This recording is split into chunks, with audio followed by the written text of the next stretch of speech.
네, 안녕하세요. 이슈를 대신 읽어주는 남자 이대남입니다.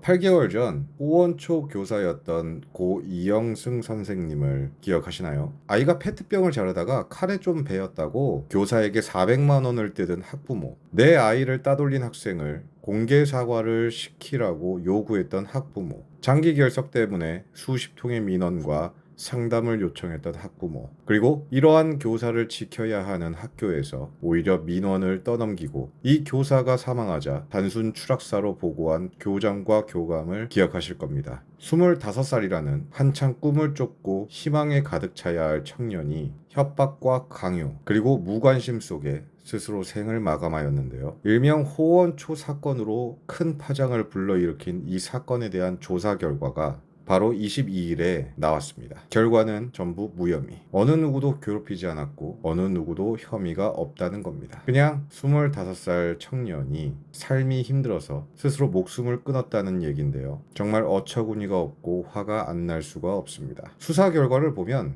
교사를 사망까지 이르게 한 원인을 제공한 3명의 학부모 중에 6년 동안 돈을 뜨는 학부모의 경우는 해당 교사가 학교를 휴직하고 군대에 간 후에도 연락을 해서 아이가 성형수술을 받아야 한다며 전화를 했지만 교사가 먼저 치료비를 제안했고 강압이나 협박이 없어서 혐의 없음이라고 결론을 냈습니다. 아니 꼭 돈을 달라고 해야 협박인가요? 6년 전에 알았던 학부모가 굳이 전화해서 우리 아이가 그 일 때문에 성형수술해야 하는데 어쩌죠? 이러면 이건 그냥 돈 달라는 얘기 아닙니까? 이거에 관해서 경찰은 6년이 지난 사건이라 연관성을 찾기 어려웠다고 하는데요. 그러니까 이게 경찰이 봤을 땐 피해 교사가 수업 중일 때 사고가 난 거니까 교사가 끝까지 책임져야 되지 않나? 뭐 이렇게 결론을 내린 거죠. 심지어 학교에서 보상금까지 받았는데 교사에게 또 돈을 받는 게 경찰 입장에선 이상한 게 아닌가 보죠. 그리고 수십 통의 문자와 면담 요청을 한 것도 모자라 장례식장까지 와서 교사가 진짜 죽었는지 확인까지 한 학부모에 대해서는 구속 요건을 충족할 만한 혐의가 없다고 경찰이 결론을 냈습니다. 그러니까 경찰은 선생님이니까 학부모한테 하루에 수십 통씩 민원을 받는 게 이상한 게 아니고 학부모도 학생 때문에 선생님에게 수도 없이 연락을 할 수도 있다고 본 거죠. 아니 도대체 구속 요건이 어떻게 되길래 하루에도 몇 번씩 연락을 해서 스트레스를 받는 걸 혐의 없다고 결론을 내린 걸까요?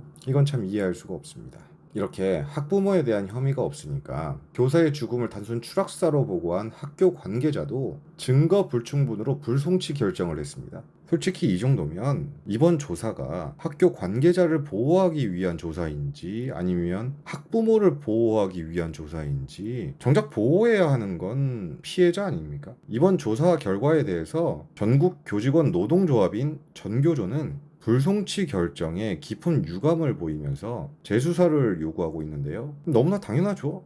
저도 납득이 안 가는데. 이미 예전에 경기도 교육청 감사에서 이영승 교사에 대한 교육활동 침해가 인정이 됐었습니다. 그때는 정말 사회적으로 큰 이슈였으니까 발빠르게 움직였죠. 그런데 8개월이 지난 시점에서 경찰이 증거 불충분으로 불송치 결정을 내렸다는 것은 그 이상이 더 너무 이상하죠. 하지만 이런 결과는 이미 작년 12월부터 예상을 조금 했었습니다. 경찰은 지난 12월에 가해자로 지목된 학부모의 진술과 이영승 교사의 휴대폰을 포렌식해서 증거를 막 수집하고 있었어요. 이때 당시에 학부모들의 진술이 어땠냐면 돈 받은 학부모 같은 경우는 본인이 연락을 한 것이 아니고 오히려 이영승 교사가 자기한테 적극적으로 연락을 했다라고 해요. 그리고 나는 안 받으려고 했는데 이영승 교사가 굉장히 미안해하면서 오히려 치료비를 나서서 줬다고 합니다. 그리고 장례식장에 찾아온 학부모 같은 경우도 나는 단지 코로나로 인한 결석과 관련한 자료를 그냥 보낸 것이지 뭐 민원을 넣거나 협박을 한 적이 전혀 없다고 진술을 했는데요. 여러분들은 이게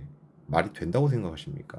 이영승 교사가 중간에 뭐 휴직을 하긴 했지만 정말 많은 학생들을 만났을 거고 심지어 군대 전역 후에는 수입도 별로 없었을 텐데 오래전에 다쳤던 학생의 치료비가 걱정이 돼서 그 부모한테 전화를 했다? 뭐 100번 양보해서 치료비를 주려고 했다고 칩시다. 그런데 정신머리가 제대로 박혀 있다면 이제 막 전역한 사람의 돈을 받는 게 정상입니까? 거지도 아니고. 심지어 해당 학부모는 당시에 은행 부지점장으로 돈도 잘 벌었어요. 뭐 연봉 한 1억 정도 됐나? 뭐 아마 그랬다고 들었습니다. 그러니까 진술에서 본인 스스로 양심이 없다고 얘기를 한 거예요. 그리고 코로나 때문에 자료를 보낸 것뿐이라는 학부모 같은 경우는 이게 또 말이 안 되는 게, 코로나 때문에 그냥 자료만 보내면 되는 건데 학교에 찾아와서 행패 부린 것도 팩트였고 장례식장까지 찾아와서 행패 부린 것도 팩트였는데 이거랑 코로나 자료랑 도대체 무슨 상관이 있는 건지.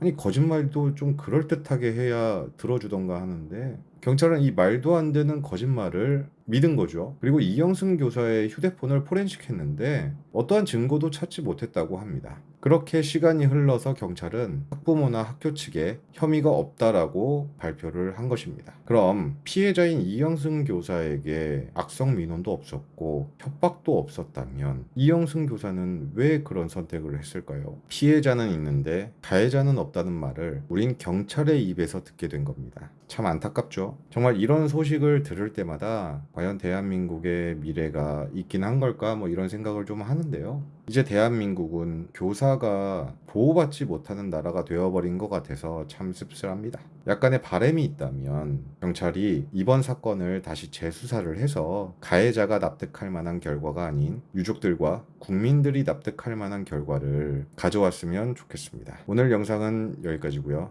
시청해주셔서 감사합니다.